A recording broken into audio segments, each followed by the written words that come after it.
انہوں نے کیا کہا، میرے بھائی آپ میری بات ایک بار سن لو، میری بات سمجھ میں آ جائے تو سن لینا ورنہ میں واپس چلا جاؤں گا۔ کہا کہ ٹھیک ہے سناؤ تو صحیح۔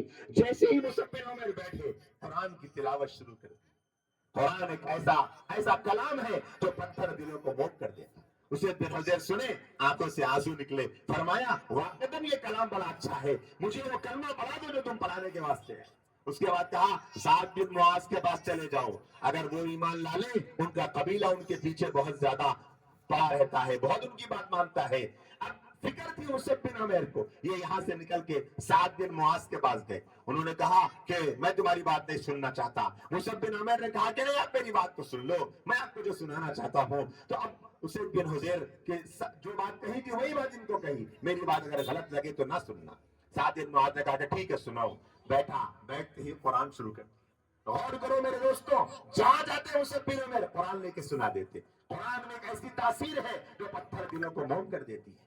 جیسے ہی سعد بن معاذ نے سنا، ان کا دل بدل گیا، فوراً نکلے، سیدھے گئے اپنے علاقے میں جہاں پر ان کا قبیلہ تھا، قبیلہ بنو اشل۔ جا کر کہنے لگے اے قبیلے والوں، کیا تم مجھے اپنا سردار مانتے ہو، قائد مانتے ہو؟ کہا کہ ہاں ہم تمہیں اپنا سردار مانتے ہیں۔ کہنے لگے اگر مجھے تم اپنا سردار مانتے ہو تو میں نے محمد رسول اللہ کا کلمہ پڑھ لیا ہے، تم بھی وہ کلمہ پڑھ لو۔ علماء نے لکھا یہ صبح ایمان لائے تھے، سورج کے ڈوبنے سے پہلے ان کا پورا قبیلہ مسلمان ہو۔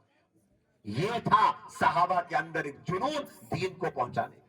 یہ دین مدینہ منورہ کی گلی گلی میں میرے دوستوں مصعب بن عمیر کی فکروں سے پہنچا، مصعب بن عمیر کی فکروں سے۔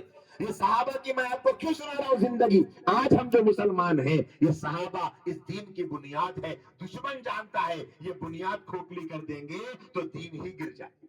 مصعب بن عمیر رضی اللہ عنہ مدینہ منورہ میں رہنے لگے۔ ایک سال کے بعد جب آئے مکے کو، 70-75 لوگوں کو مسلمان بنا کے لے گئے۔ اور کیجیے مصعب بن عمیر کا زندگی کا کارنامہ، پورے مدینے کے گھر گھر میں اللہ کے نبی کے دین کا چرچا ہو رہا تھا مصعب بن عمیر کی برکت سے۔